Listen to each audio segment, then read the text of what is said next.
I am an author, I am a strategist, I'm a mentor, and I'm the CEO of Kingdom Strategist, LLC. My goal is to equip entrepreneurs, businesses, and ministries with faith-based solutions to help them with their personal and professional lives. Really, there's something for everyone. Kingdom Strategist, LLC is comprised of 3 areas: Soul Made Well, Vision and Launch, and Kingdom Strategist. Soul Made Well is my heart. In 2018, God told me basically to create a public Facebook page, and my whole focus was to talk about faith and to talk about food. Basically on the platform, I would share testimonies. So I had the hashtag increasing faith through testimonies. And the whole purpose was just to share basically my walk as I was growing with Christ. Let me tell everyone all the amazing things that God was doing for me. A lot of times we look at God and think of like, oh, our testimony has to be literally him splitting the Red Sea or something crazy like that. Like, yeah, God does that and he can move very big, but then God's always also in these small moments. And so the whole purpose of it was to show, hey, this is what God did for me today. And in this one small moment, I found God. And by telling my testimonies, hoping to increase the faith of others, so then that way they'll start to see God in their everyday lives as well. So now you can expect the same lives that I was doing, but it's going to be expanded. Really sharing tips about wellness overall with mind, your body, and your spirit. Helping people with resources to help them with their soul, like literally to heal your soul, looking more into inner healing and deliverance. I am an author, and a lot of the books that I've written are literally your step-by-step guides to inner healing, to deliverance. And I plan on writing more books on those different areas. The whole point of it is to really make some of the complex things of church really simple. A lot of times we hear different things like in the church setting, and it's like, okay, I get what you're saying, but like, practically, how do I go about doing this? Like they say, oh, cast your cares on God because he'll sustain you. But what does that actually look like? And so my whole goal is like, let's take that scripture and really make it applicable. So literally step 1 is this, and this is your step 2. So the things that you can expect are just me breaking down those different strategies to help you get your soul right. So my first book, I published it in 2019. It's called Never Be Bound Again, A Self-Directed Guide to Deliverance. And I wrote that book basically talking about my experience first with anxiety. For a good portion of my life, I struggled with anxiety. And then one night I just got fed up with it. And at midnight, God met me in my kitchen and he delivered me from it. And so I basically talk about my struggles with anxiety, but then also that experience with God. From there, I then break down step by step, this is how you get deliverance for yourself. Because it's not enough for me to get free. Like, it's like, no, you got to tell somebody else. Because if I'm struggling with this and I was able to get free from it, then that means you can too. So here's the resource. Here's how you get free. So that book, I, again, published it it was November 2019. And around that time, there was just a lot going on personally, like with my family. I had a family member who was really sick. And so I wasn't as focused on that book as I would have wanted to be. And so there were a couple like mistakes, like typos. And looking back, there's like, oh, that wasn't even a big deal. But in that moment, it's like, it seemed like the end of the world, like those 2 misspelled words. And it's crazy because as soon as I noticed it, like I literally noticed it in the printed hard copy of my book that had already gone out to people. And so it's just like, I just felt like, oh, this isn't good enough. I literally believed the lies of the enemy that he was saying, oh, this isn't good. You should basically hide this thing. And so I just stopped promoting it. I stopped pushing it. But it's crazy because even though I was feeding into the lies of the enemy, God kept sending me reminders of, no, this is good. This is needed, because people will come along, like people who were loosely connected to me. People I didn't even know would stop and say, hey, I read your book, I got a copy of it, and it really helped me. And so like, here I am telling you guys, go get the book, because yeah, it's legit. It's like, it's something. Like, it's crazy because at first I didn't really realize the weight that I was carrying or the weight that I was writing with. But now to see the impact that it's had on other people, it's just like, no, this is like literally people are getting free from reading the words that I wrote. And so that in itself is just amazing. And so like, go get the book and go get free. So yes, I have a new book coming out. The new book is called Soul Work. a journey to inner healing. And so it's the similar concept of my first book, but instead this time I'm focusing on inner healing. I don't know if you guys remember back in the day, they used to have the choose your own adventure books, where basically you're following the character, but you get to decide which way they go, and turn to this page if you want them to go left, or turn to this page if you want them to go down that hallway. Well, this book is kind of similar to that. So basically the whole major concept is, okay, in order to get inner healing, you have to focus on the root of the issue. There are things that happen to us as we go through life, and our soul gets wounded. And so the thing is that a lot of times, though, because we're so busy, because we have so much else going on, we don't always have the time or the space or the capacity to realize, hey, this wounded me and I need to stop and get healing. And so we'll walk around wounded, so wounded, and not even realize it. And so those wounds come back up, and like the smallest things will irritate us, and like that's a way bigger response than was called for, but sometimes we don't always recognize it. So the one thing we do typically realize, though, is our surface level feelings. So we understand, or we can recognize when we're tired, when we're upset, when we're sad. Those are the surface level feelings we can recognize easily. And so each chapter starts with I'm feeling ... and whatever that base emotion is.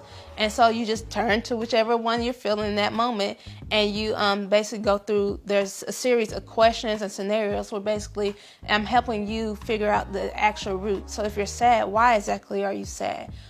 If you're frustrated, where's the root of this frustration? Because there's a bigger emotion or a bigger issue at hand, at the root of it. And so those questions and scenarios help you get to the root of it.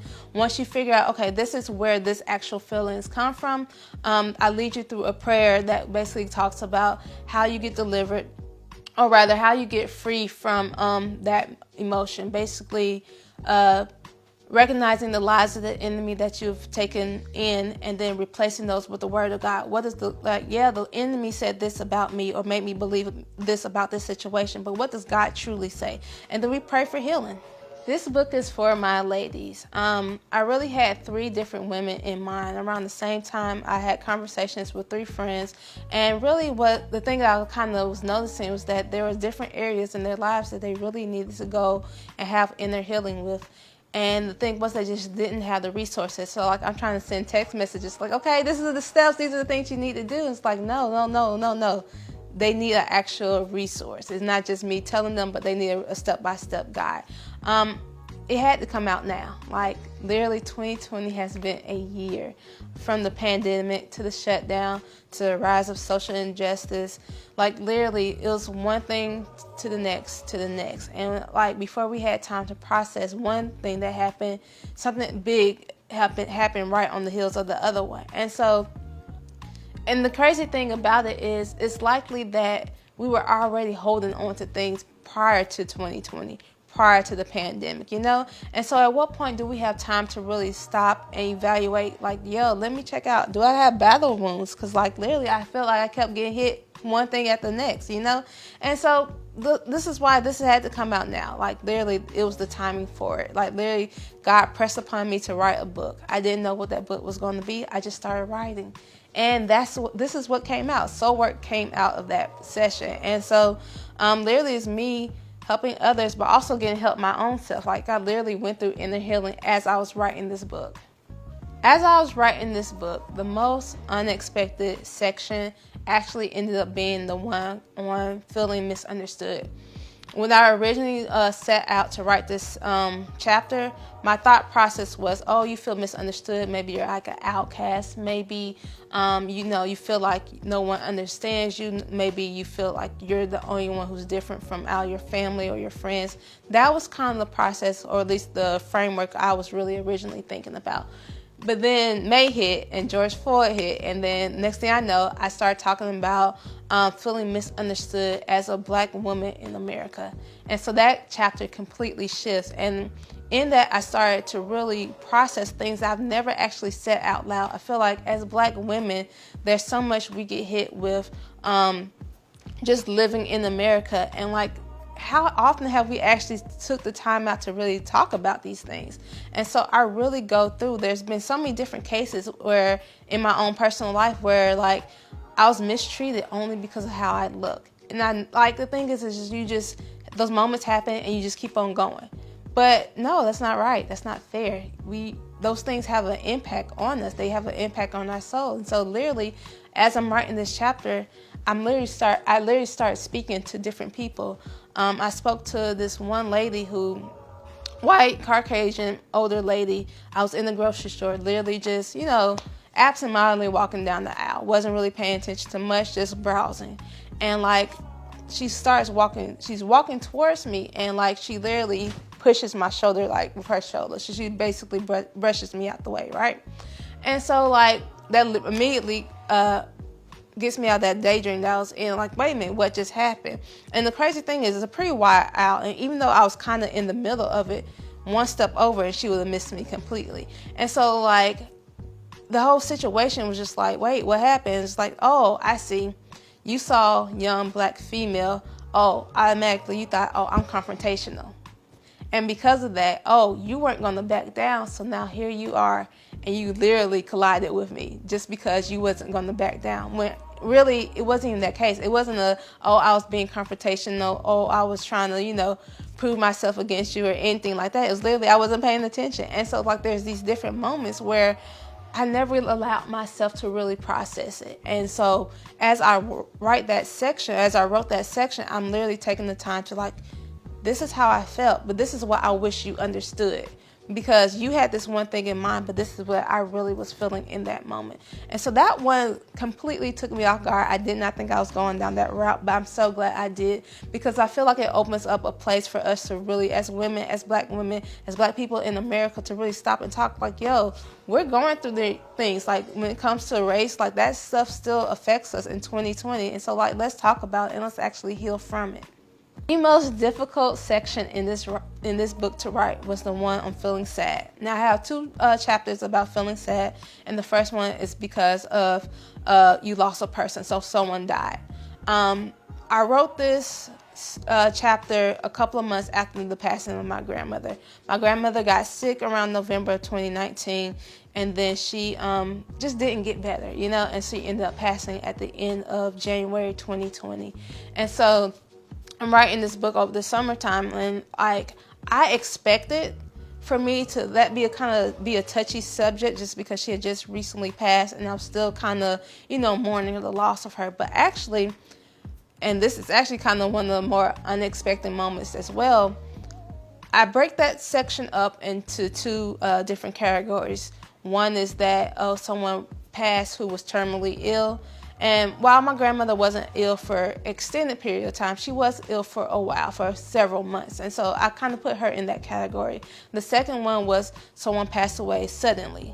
And for me, someone who passed away suddenly was my grandfather. And this was back in 2013.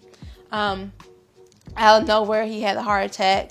And then a couple of weeks later, he passed away. Now, he was seemingly healthy. There was seemingly nothing wrong with him.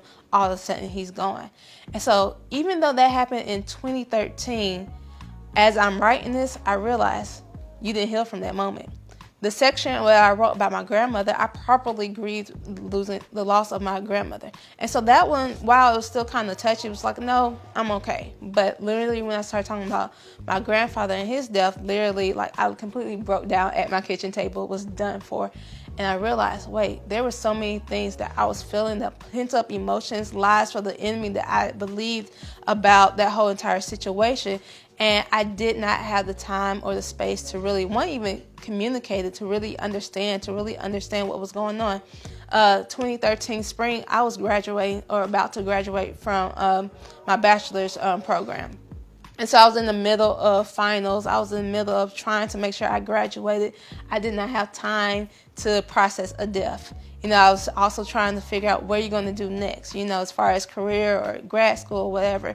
And so I paused for a moment, but I didn't completely heal. And so literally, but then the just amazing thing about it, literally God came in and he shifted through the lies that I had believed about that situation. And then he came in and he just healed me of that grief, allowed me to say, hey, these are my frustrations. These are the things I didn't understand. God, why did he have to die? Literally, out of all my grandparents, he was the most seemingly healthy. So the fact that I lost him first, and it's just that hit hard. but then God gave me understanding. And that's literally my hope for everyone as they go through this book, as they read the different chapters, is that they get that understanding, they hear from God, and then they get healed from those things. So if you want the book, if you want the first book, if you want this new book, they're both available on Amazon, but you also can go to my website, www.alaniatkins.com, and you can buy them there.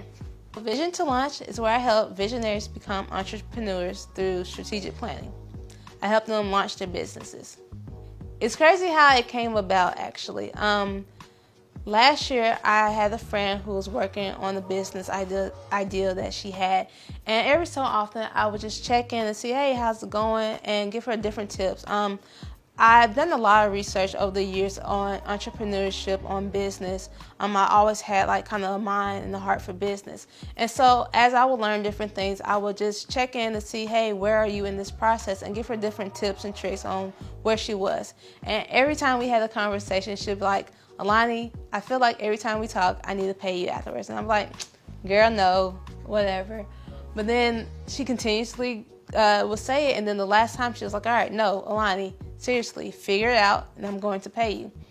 And so I started to look at what I could possibly offer other people. And literally that same weekend, it's almost like God confirmed it, because I helped 3 other people with their business ideas. So Vision to Launch has 3 different tracks. The first track is our brand discovery track. And so with brand discovery, we're basically taking the person, they're looking at their hobbies, they're looking at their talents, they're looking at their gifts, they're looking at their experiences, they're looking at everything that they could possibly offer and that they enjoy doing, and we find a way to monetize it. The second one is our brand strategy. And so brand strategy is literally my favorite. This is for the people who already have their idea and they're literally looking to launch within the next 6 months. And so we look at every aspect of their business, from their finances, from their branding, from their websites to the legal. We look at everything and we create a timeline so that at this point they're hitting these different markers. So then that way they are ready to launch their businesses. The third area is brand Amplify, and that's for people who already have their business and they've been in business for a little while. For that one, we really look at specific areas where they feel like they could use some improvement, and we just troubleshoot. We figure out what's not going well and we change it. Vision to Launch also offers mentoring. And so one thing that I found as I've been working with clients is that sometimes they'll get this plan, they'll have their timeline, and I'm like, okay, little bird, go fly away. And that's really cool, but sometimes it doesn't necessarily work well for that person. And I found that sometimes people need a little bit more guidance throughout their process. Some people are able to take their plan and run with it and they're good to go, but then some people need a little bit more assistance. They need a little bit of accountability.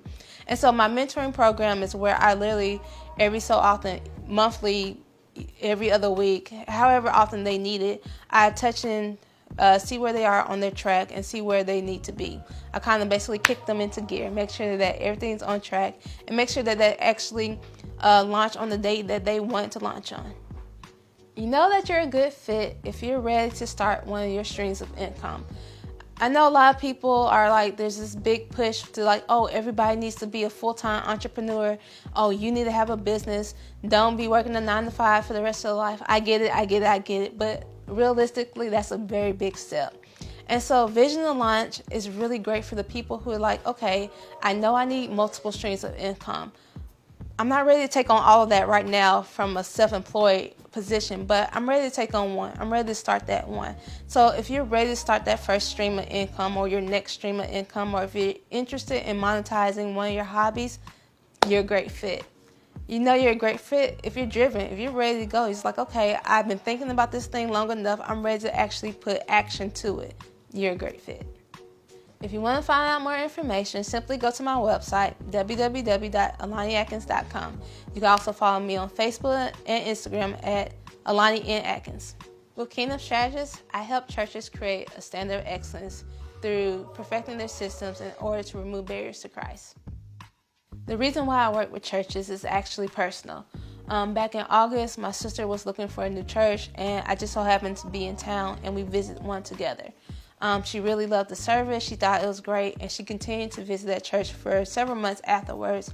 Back in March, she decided, hey, you know what? I think I'm really going to join this church. She was really ready to join that church. And that was the Sunday before the shutdown. And so literally after that Sunday, literally the whole country basically shut down. And so she was attending churches online, and that was cool or whatever, but then she wanted to get more involved. And so as she was trying to get more involved, she would call the church, she would reach out, she would send like emails, and she just didn't hear anything. And of course we extend grace. Like, I've been working with my church for over 4 years now.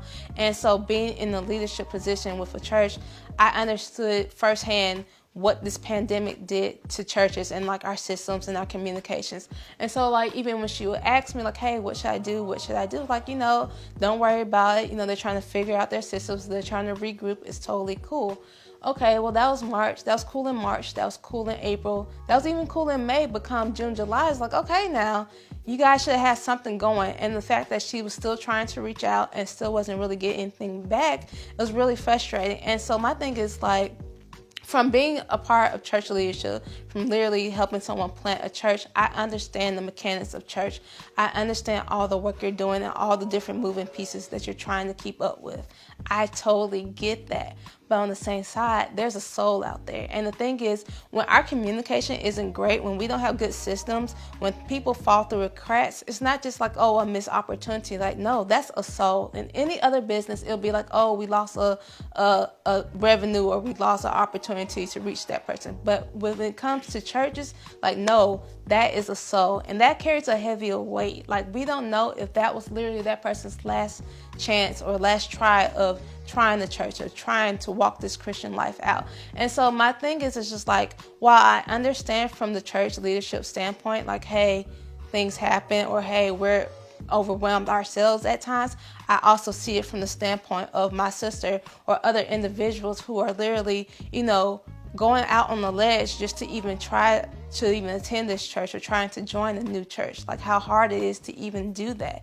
And when they're come up against like lack of communication, how discouraging it could be, and literally how that could like be the one thing that keeps somebody from growing in their walk. I also look at your first time guest experience. When it comes to working in leadership with churches, we pay attention to most things. It's like we look at the 80%. 80% of the stuff that revolves around churches, we got and we handled it greatly. But then it's also always that 20% that we kind of miss the mark on sometimes, or something gets dropped sometimes. And the thing is, well, from our standpoint, yeah, we covered most of the bases. We covered the 80%, but the thing is that first time guest, they're going to notice that 20%. They're going to notice those small things, that chair out of place or that window that was smudged. And those are the different things that, like, even though it sucks to say, but like that may be the difference between someone coming back or not. And so I come in as your first time guest. I experience the church just like someone who's never experienced your church before. And I pay attention to those things. I literally look at each and every aspect of the church that you guys might not be looking at. And from there, I let you guys know, like, hey, this is what I saw, and these are the things that you can improve on. So then that way, when you have your first time guests, they come in, they have a wonderful experience, and they try church again. They continue to come back. Because the thing is, it's not just about people coming on Sunday mornings. It's about people really connecting to God long term. This is what this is all about. And so we want to make sure that, again, we're eliminating those barriers. So anything that we can do in that process, let's do it. And so I help you figure those things out. So if you want to know more about Kingdom Strategist, if you want me at your church, simply go to my website, www.alaniatkins.com.